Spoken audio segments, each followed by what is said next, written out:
Hello leaders, Patrick Jinks here, leadership and strategy coach and president of the Jinks Perspective. This is part 4 of our brand new 5x5 nonprofit CEO framework. Let's cue it up.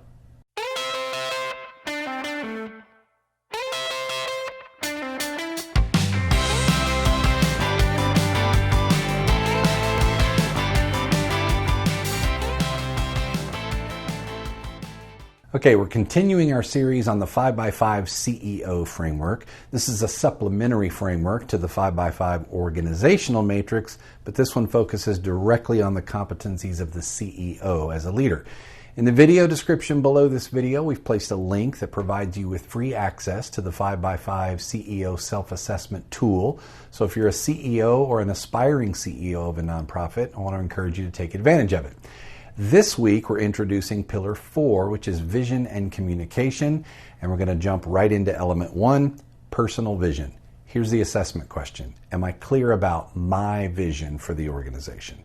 One thing that inspires boards when they're hiring a CEO is a candidate who can express a personal vision for what's possible. Often the CEO has a clear vision in the beginning, but it fades over time. One thing I've seen many times in my coaching career is a CEO reaching the place in their career or tenure where they no longer have a bold vision for the organization. And most of the time it's because they've accomplished what they came to accomplish and they're having difficulty envisioning that next place for the organization. It's critical that as CEO you regularly check in on your personal vision and your motivation. Your organization deserves a CEO with a clear, compelling vision. The second element in this pillar is shared vision. The assessment question is, do I effectively inspire others to share the vision? A personal vision is key for internal motivation, but to move toward the vision collectively, others have to catch the vision. Share the vision. Be inspired to help you achieve the vision. I'm currently reading a book by Bell Hooks called All About Love. And in it, she quotes Donella Meadows on the power of vision. Meadows says, a vision articulates a future that someone deeply wants and does it so clearly and compellingly that it sums up the energy, agreement, sympathy, political will, creativity, resources, or whatever to make that vision happen. The nonprofit CEO has to be able to accomplish that kind of vision casting. Element 3 is public speaking. The question on the assessment is, am I an effective public speaker in various contexts?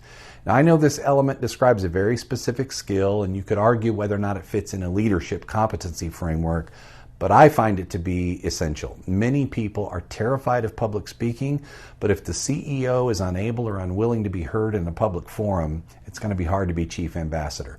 And public speaking doesn't always mean giving a Rotary speech or a conference keynote. Presenting an executive report at a board meeting is public speaking. Conducting a staff meeting is public speaking. Talking to the media is public speaking.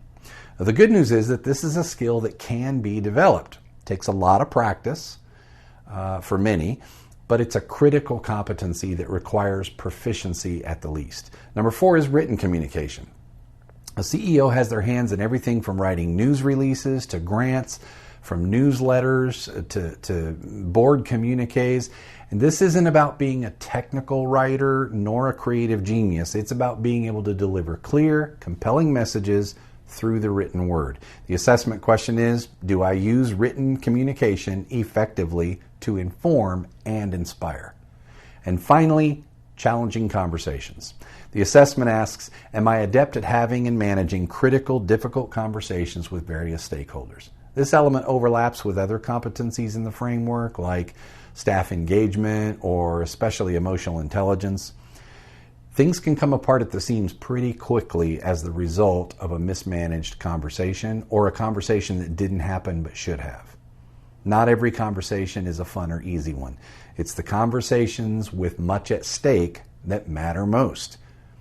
That's it for the 4th pillar, and that's the Jinks Perspective for this week. We'll cover the 5th and final pillar of the 5x5 next week. In the meantime, as always, if you'd like to explore ways the Jinks Perspective can help you or your organization achieve greater clarity, simplicity, or alignment in your mission work, reach out and schedule a free discovery call with me by clicking the link we've provided in the video description below.